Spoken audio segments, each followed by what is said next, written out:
Hello YouTube, Captain Mac here. As promised, this is your ACARS tutorial video. Now I want to start off by saying that this tutorial is for Phoenix Virtual Airways ACARS or PVACARSII. Okay, every virtual airline is going to have their own ACARS system, and they're going to gather data and report data differently, and filing PIREPs is probably a different procedure. So this particular tutorial only applies to PVACARS2 for Phoenix Virtual Airways. So with that in mind, let's go ahead and jump right in. We talked briefly about ACARS in our first flight, and near the end of the flight I mentioned that I was going to go back to ACARS and show you how to file a PIREP and what that process was, how to finish up the flight so you get credit for it. Unfortunately, something happened with the recording of that video, and it was pretty much crap. It didn't have sound. It was all kinds of messed up. I don't know what happened to it, but unfortunately I had already filed the PIREP, and you can't go back and refile a PIREP. So hopefully at the end of our next flight we'll be able to show you how to file a PIREP properly, and it's a real simple process, but I want to show it anyway and show you what information remains at the end of the flight. And hopefully we won't have any problems when we do that next time. For now, let's talk real quick about all the information that's on here. We've got several options up top, your typical Windows type functions. We've got the get bid function, as we said before in our first flight, that grabs the next flight in your flight list. If you don't have any flights in your bid list, if you haven't bid on any flights, then clicking on this button is not going to do anything. Alternatively, you can put a flight number in here directly and then click get flight, and it will pull up the information for that flight and populate the PIREP data down below here. Now, if you know a flight number and you haven't bid on it, you can still type it in here and get that flight information and fly that flight and file a PIREP. However, when we talk about current location, where you're departing from, we'll see why it's critical to make sure that we're getting flights that start where we're currently at. We'll talk about that in a minute. Some more information across here, setting up the flight, starting the flight, resuming, and so on. All this information is grayed out. Some of it will light up once we populate our PIREP data down below here, and we'll see that. But let's go ahead and start with the top menus here. Let's start with our options. We can refresh our own pilot info if it's not showing up properly. Let's say, for example, we know our location is KSOW, but for some reason it's showing our location somewhere else. We can refresh our pilot info to get it to show our current location properly. We can change the units between imperial and metric. I don't know what show labels does. I've never used it. Yeah, so I've never used it. If you want me to use it and show you what it does, say something down in the comments, and I'll be more than happy to click that on and see what we get out of it. Time display, you can display your time in local or Zulu time. I always display it in Zulu. The reason is very simple. Our scheduled departure and our scheduled arrival times will be Zulu time, or GMT, Greenwich Mean Time.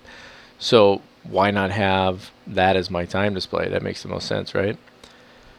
Boarding of the aircraft, we can use the departure time, or we can basically set a time it takes to board the aircraft. I set it at 15 minutes because when I start up a flight for the flight simulator, I will always set the time 15 minutes prior to the scheduled departure time. That gives me 15 minutes to do my pushbacks, do my pre-flight pushback, startup, all of that good stuff. And that way, when I release those parking brakes, my my actual time in my flight sim should match my scheduled departure time, or pretty close, and that way we know we're on time. Weather information is just the difference between outside air temperature or true air temperature. Autosave feature, this is pretty important. I keep it active and I save a flight every 5 minutes. Let's say you have a crash to desktop. If you don't have the autosave feature going, then when your computer or when your flight sim crashes to the desktop, you just lost that whole flight. So let's say you're on a 10-hour hop across the Atlantic or something. If you're 8 hours into that flight and you get a crash to desktop for some reason, you just lost 8 hours of flight time. That sucks. All right, so you definitely want to have that autosave feature turned on, and it works pretty well in conjunction with FSUIPC registered version save flight feature as well, so that they tend to sync up pretty well. You can change the amount of time, how often it saves a flight. I do it every 5 minutes. That just seems to work fine for me. It overwrites the files, so you're not going to have 5,000 different flight files in there. So every 5 minutes is fine. But if you prefer, you can go all the way up to every 30 minutes. Highly recommend that you keep this function turned on. FS messages, I have them active. That's that message that pops up and said, passenger loading completed, and so on. You can clear those messages off as well. Automated screenshots, I have it turned on. It says it saves a copy to the system. That it doesn't. It never has for me. Not sure why. Not really worried about it. I take my own screenshots as I go along. But I leave that on because it's supposed to take a screenshot for the website as well. Sometimes it does, sometimes it doesn't. Let's talk about AFK real quick. It stands for away from keyboard. All right. The way PVA works, you cannot fly time compression. So if you've got a 10-hour flight, it's 10 hours. And you're supposed to monitor your flight. I mean, that's what a pilot does. Pilots can't just leave the flight deck and go take a nap for 10 hours, and neither can we. However, it's a virtual world, and of course PVA understands that, and there's things in life that come up. You maybe just have to run to the grocery store, or one of the kids are sick or something. Life has a way of getting in the way of our hobby here. So you've got an away from keyboard check, and there's two ways you can deal with the away from keyboard. It's going to pop up on your flight simulator screen, and it's going to ask you to put in a frequency into your COM2 receiver, or your COM2 transceiver. And you can just type it right into the little window that pops up and hit OK. If you do not have pause on AFK active like we do here, when that little window pops up, your flight's going to keep on going, and the thing's just going to ding at you every few seconds. Here's the catch, though. Let's say you did have to run to the grocery store real quick, and you're in the middle of one of those long 10-hour flights. You could pause before you leave if you want, or you could let the thing keep flying and turn on your pause on AFK. If it's not on, the flight keeps going. The elapsed time from when the AFK popped up initially to the time that you acknowledge it by putting in that radio frequency, if that time is too long, and I don't remember exactly what the time length is, so you can look it up in the Pilot's Operating Handbook for PVA, but if that time length is too long, your pilot report will be rejected. So if you have a really long flight, you don't want it to be rejected because you didn't get to the AFK in time. If you check pause on AFK like we did right here, as soon as that AFK pops up, it will pause your flight simulator for you. So let's just say for some reason it's an hour before you can get to it.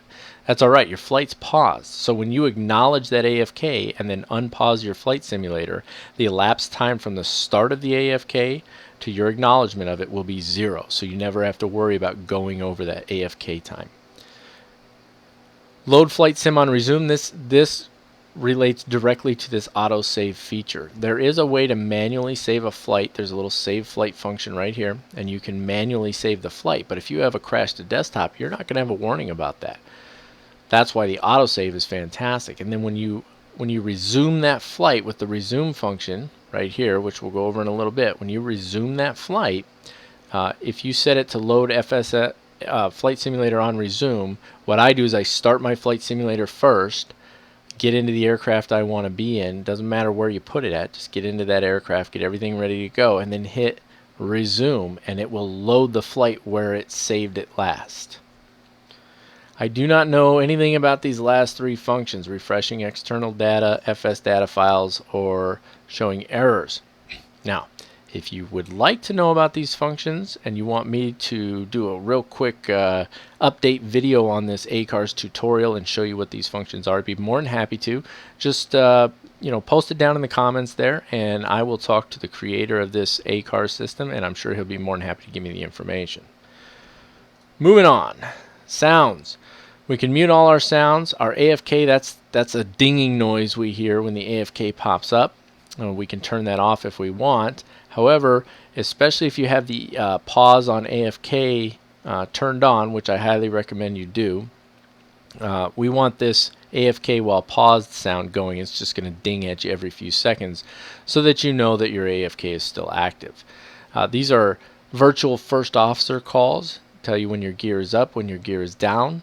tell you when you cross 10,000 feet, whether climbing or descending, and the same for transition altitude.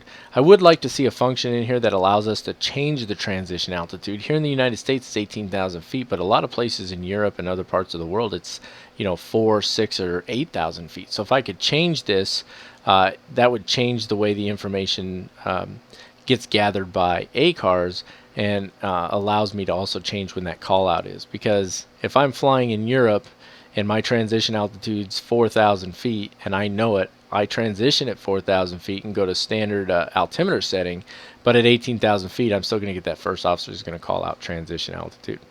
V speeds, just what you'd expect them to be. It's that virtual first officer calling out your V1, rotate, and V2. Now, if you have an aircraft where you've got a virtual first officer and they're calling them out for you, you'd want to deactivate this because otherwise you're going to get double call outs. However, the aircraft we've been flying, our Beech 1900, doesn't have those call outs.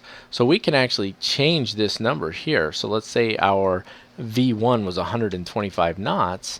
We can put it in there and activate this, and when we hit 125 knots, because remember, ACARS is monitoring our flight information, then our virtual first officer is going to call out 125, he's going to call out rotate at 140, and he'll call out V2 at 155. And we can change these numbers based on the actual V speeds we're using in the aircraft. So it's a handy little tool, and I'm going to leave it on for now. I usually leave it off because I fly aircraft that don't use it or don't need it. But since we don't have V callouts in this aircraft, I'm going to leave that on. And before our next flight, let's make sure we go in here and we change these V speeds, V1, rotate, and V2, to match what we're actually going to be flying in the aircraft so we get proper callouts. Skins, that's the look of your ACARS here. So I use the Office 2007 black. I think it looks fantastic. If there's any female pilots out there, you might like the sparkle purple, or maybe some of you guys will like it too. I don't know.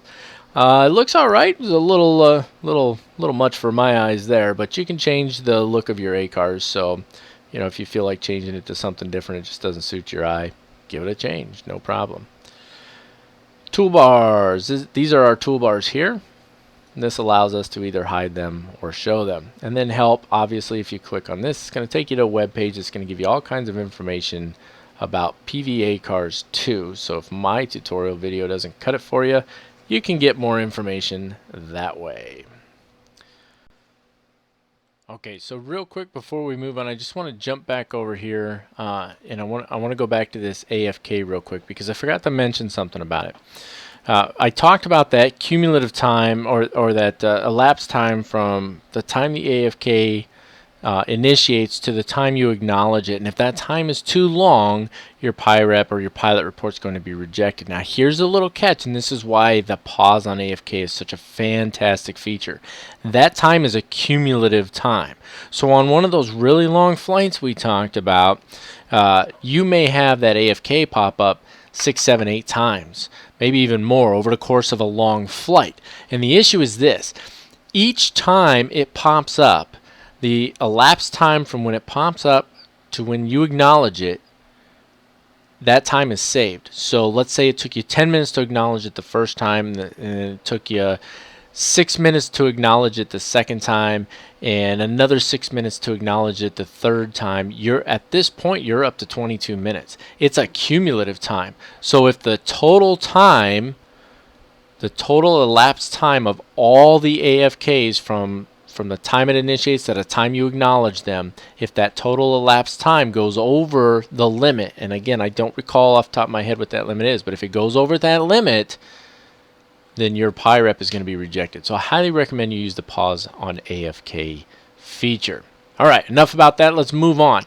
We talked real briefly during our first flight about ACARS. I didn't spend a whole lot of time on it, but you may recall if we click on Get Bid, that's going to grab the next flight in our list. If I haven't bid on any flights through the PVA website yet, then clicking on this button isn't going to do anything. It won't put anything in here.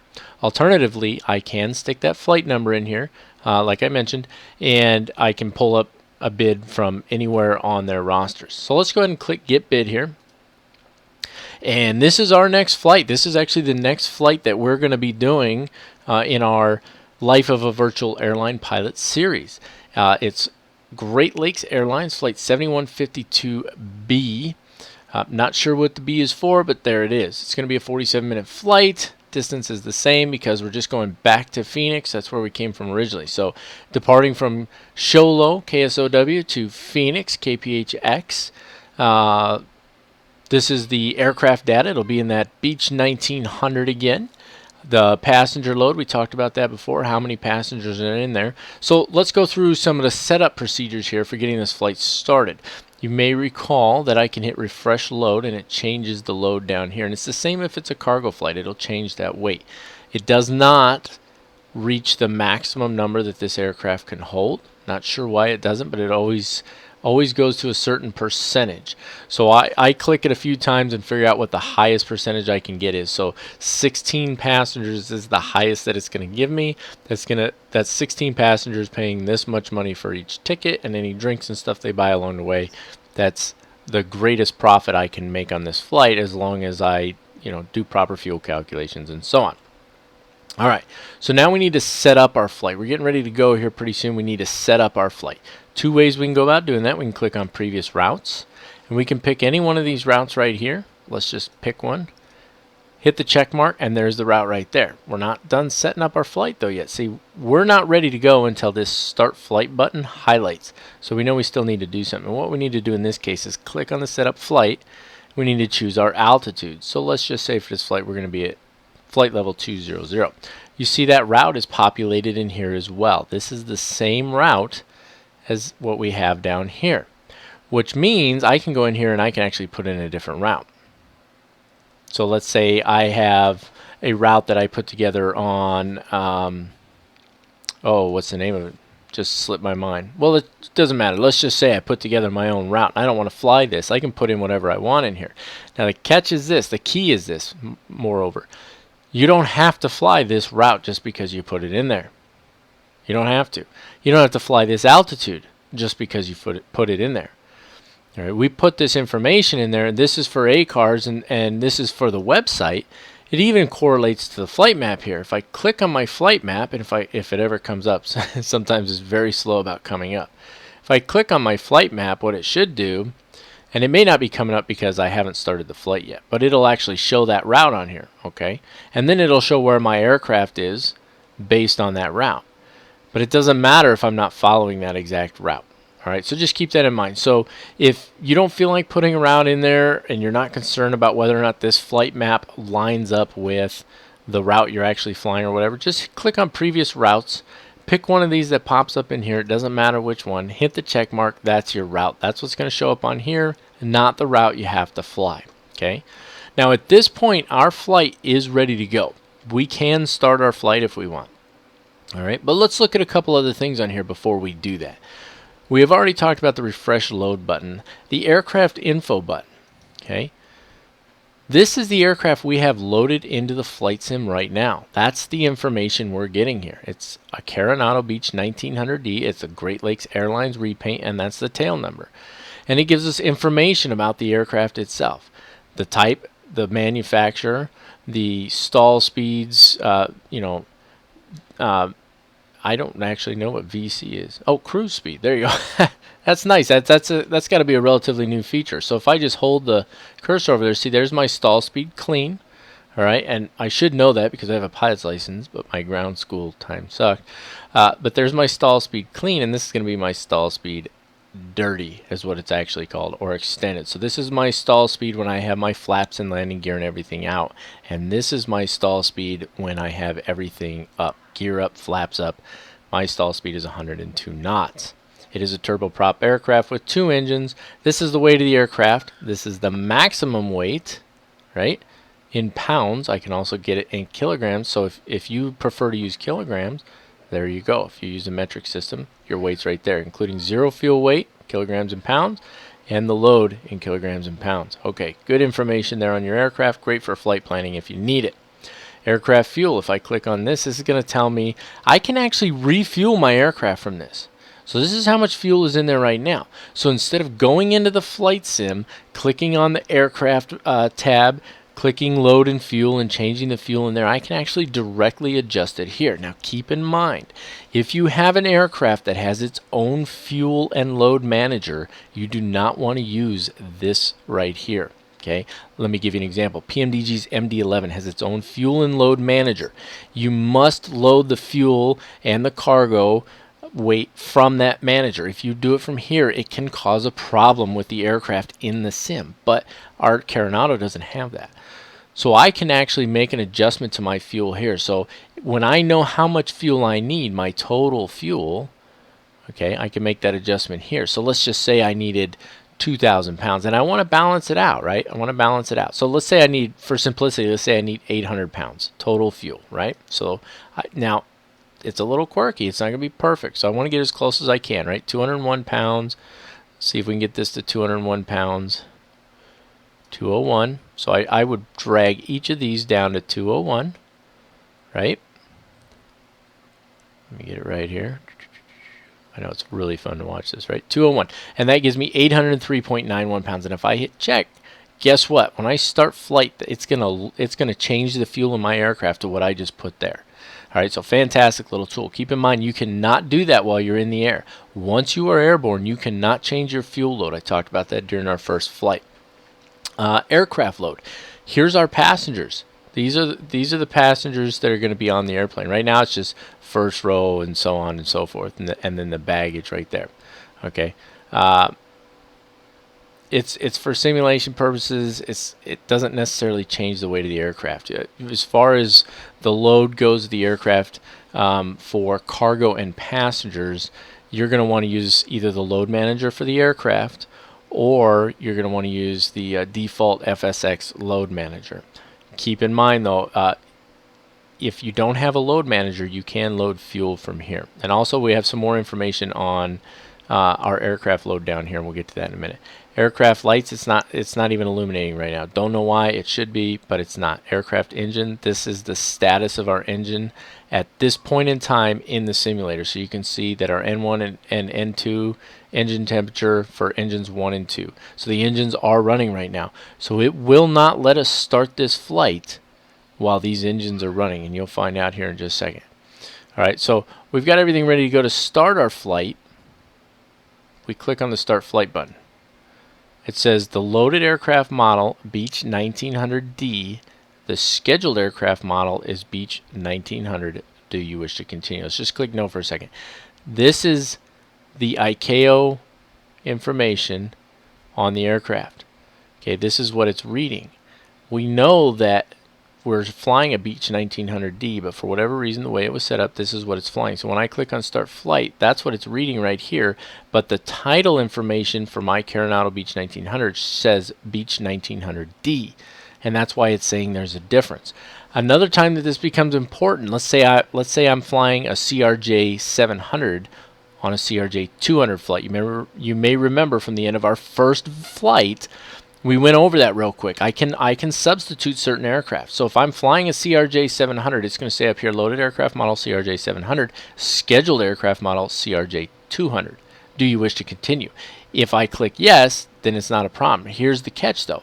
If I'm supposed to fly a CRJ 200 and I'm flying a 737, I can continue, but it's going to reject that pilot report. You must substitute based off that substitution chart from the website.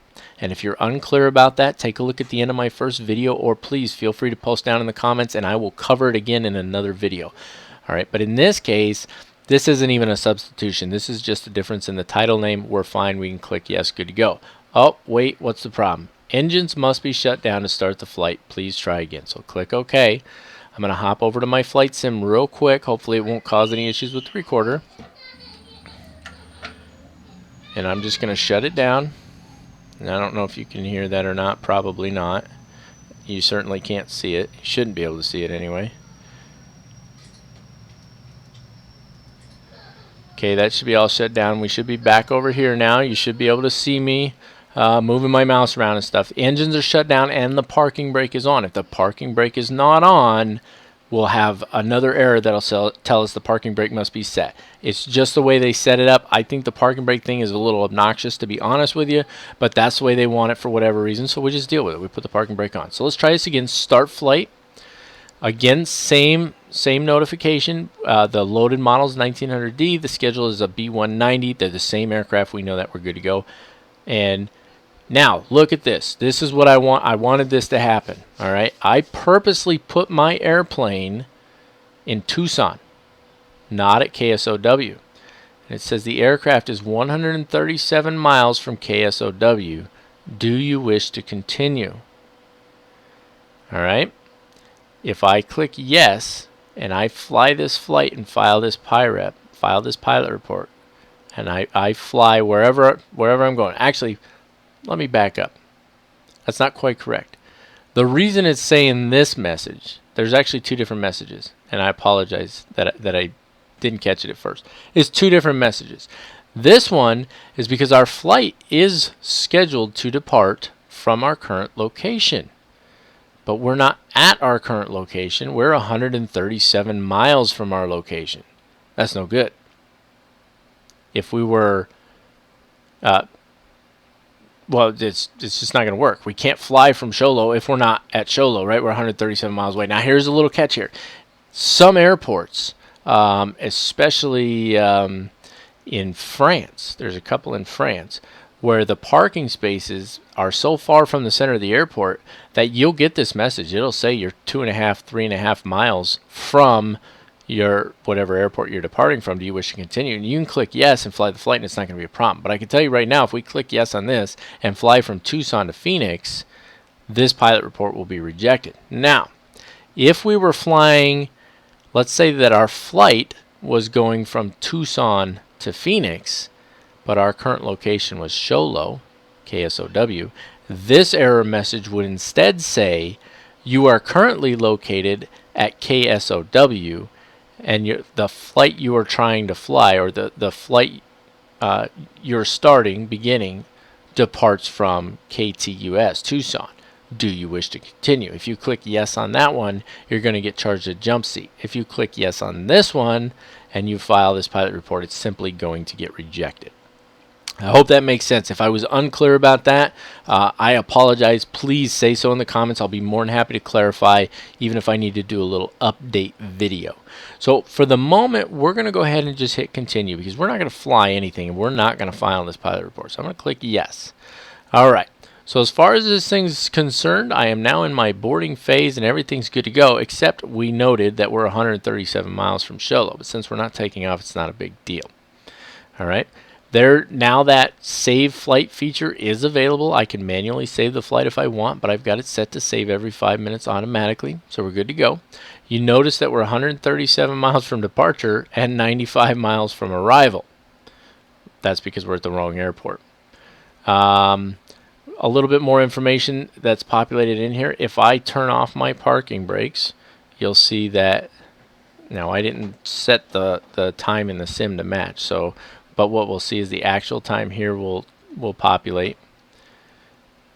Okay, so the actual time in the flight sim is 2032 Zulu. The system time is 2036 Zulu, and so on. The current aircraft weight, fuel on board, and so on. All right, and obviously that's just a little lower than what we loaded. Why? Because we burned a little bit of fuel. Not a big deal. All right, again, we're not going to be actually filing this flight. I'm just trying to show you how this stuff works. So let's go ahead and go through the rest of the functions, and then we'll close this thing out and clear it out, and I'll show you how to do that. We know what the information is here. We've already talked about the information here. You can see it's already starting to report weather and other information. Our flight simulator version, the flight number, the aircraft, all of that information is being reported in here right now. Okay, the departure and arrival of the airport and so on, and where we're at.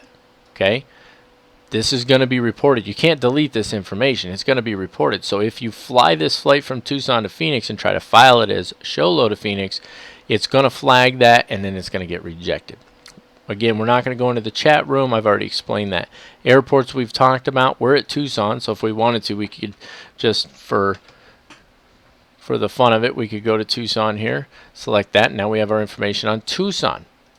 Our route data. This is the route that we put in over here. We can see Cheer, Topi, Warzo, Lynette, and PXR. That's the route right there. And if we go here in route data, all right, it's giving us some of that information. Okay. Not sure what grind is. It says it's a VOR, and apparently it's listing it twice. To me, it looks like this information is off a little bit, so it's just something to keep in mind. I don't use it anyway. but hopefully the guy who made this will get an opportunity to see this video, and he can maybe give me some pointers on what's supposed to actually be going on here. Other than that, you've got real world nav aids nearby are listed down here, so you could actually tune to these on your own if you wanted. Route information, the total distance, the distance remaining, all of that good information. And aircraft load, we talked about that. Here's your passengers. If it was cargo, there would be cargo loaded in here. And our flight map. See, now our flight map pops up. And you remember, now we're going to get rid of the center map so that we can actually move it. This is our current location just south of Tucson at Tucson Airport.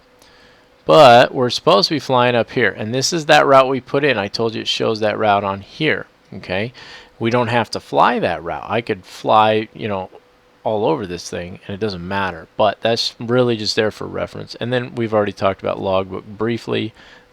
These are flights filed PIREPs, flights that have been filed. All right, and obviously this one has not been filed.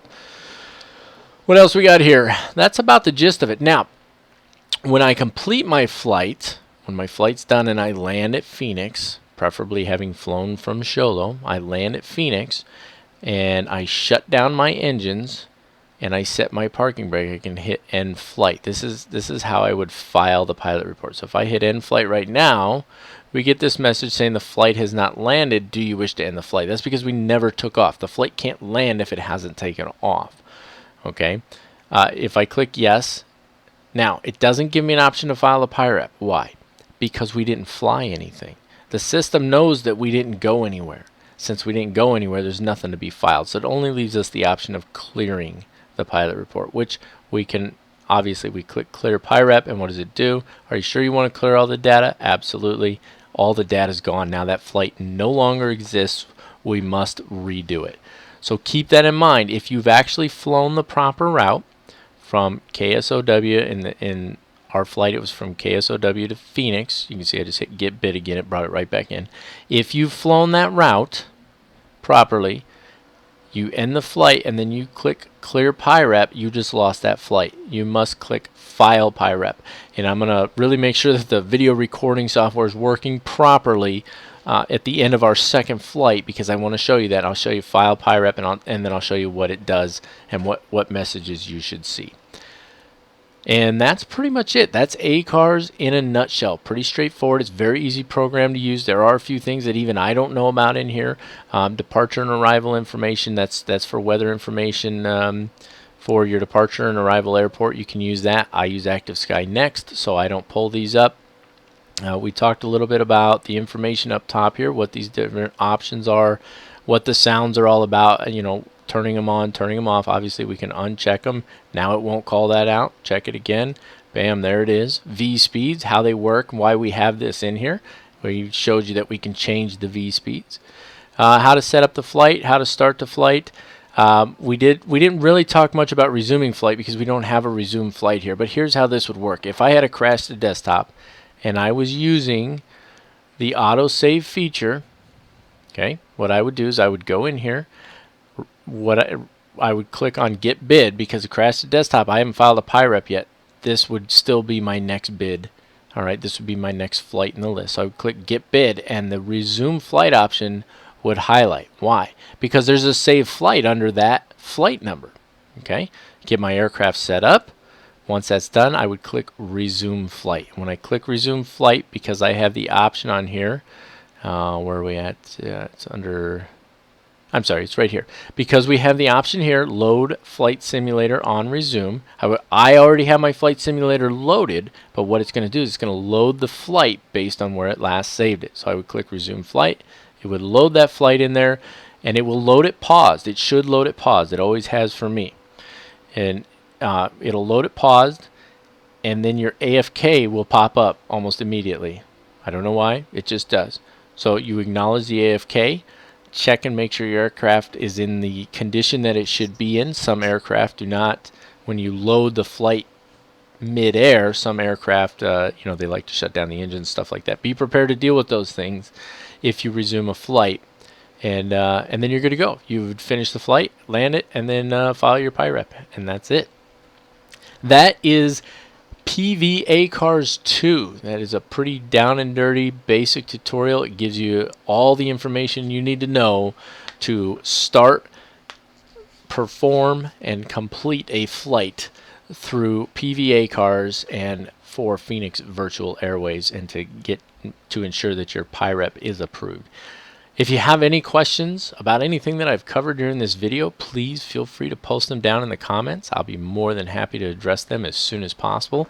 And as always, even though this probably wasn't the funnest video, I do appreciate any likes or thumbs up you can give me down below. And if you enjoy these videos, please subscribe to my channel. All subscribers and all likes are helpful to me. I hope you all have a fantastic day, and I look forward to getting out there with you on the next flight.